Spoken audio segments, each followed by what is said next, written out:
Good day, my friends and families. This is Dr. Nelson once more, and we've been talking about divine health. Today we are going to look at divine health, part 5. We talked about God's original plan for man to live a healthy life. We talked about food that God has provided for man to eat. So today we are going to continue with the food that God has provided for man. And one of the food is what they call the Feast of Passover. We look at Exodus chapter 12, verse 7 to 10. And they shall take of the blood, and strike it on the two side posts, and upper door posts of the houses, wherein they shall eat. And they shall eat the flesh in that night, roast with fire, and unleavened bread, and with bitter herbs they shall eat it.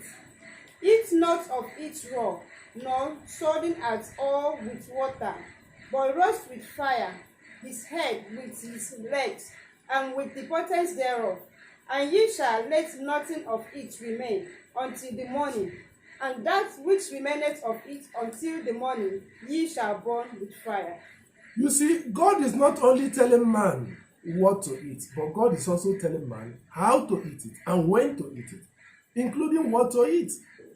So it is important for us to know that God is concerned about what you eat. And what you eat is very significant to your health. Like the Feast of Passover, if you look at verse 8, and it says, and unleavened bread, and with bitter herbs they shall eat it. With bitter herbs they shall eat it. So that herb has an important significance in eating that unleavened bread and the roasted meat, the roasted flesh. So it's very important we pay attention what God has told us to eat. We're going to look at other points where God gave man food meant for angels. Man ate angels' food. So let's look at Psalm 78, verse 25. Man did eat angels' food. He sent them meat to be full. Man ate angels' food. That means human beings eating angels' food. So what is that angel food that man ate? Let's look at Exodus chapter 16, verse 12. Verse 16.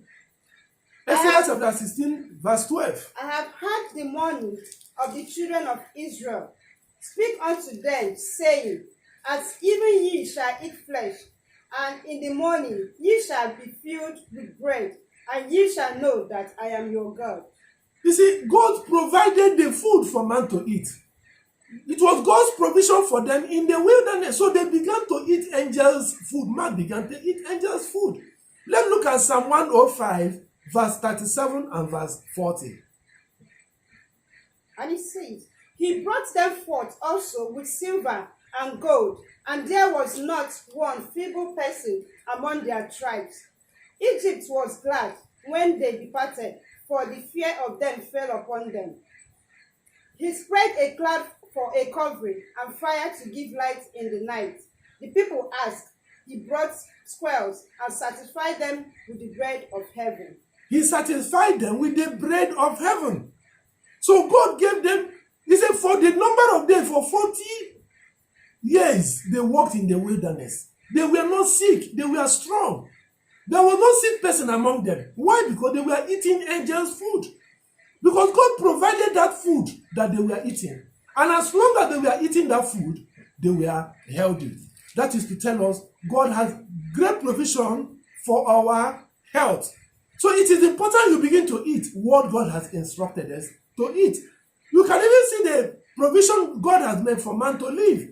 Let's look at the tree of life. Revelation chapter 22, verse 2.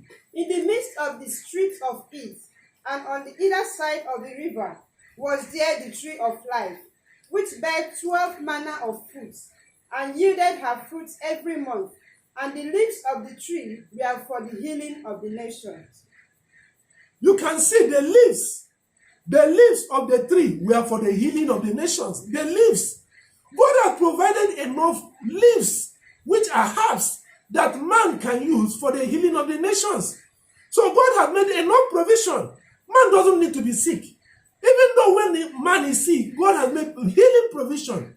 So you can use this to recover from that disease. You can use this to recover from that ailment. So as long as God has instructed us to eat those things, every month there is a particular fruit. There are fruit that come in seasons. There are seasons for mango, there are seasons for pear, there are seasons. Begin to eat those things. God has provided them for your healing. So as long as you continue to eat those things and the leaves which God has asked us to eat, we will continue to be healthy. Thank you very much, and God bless you.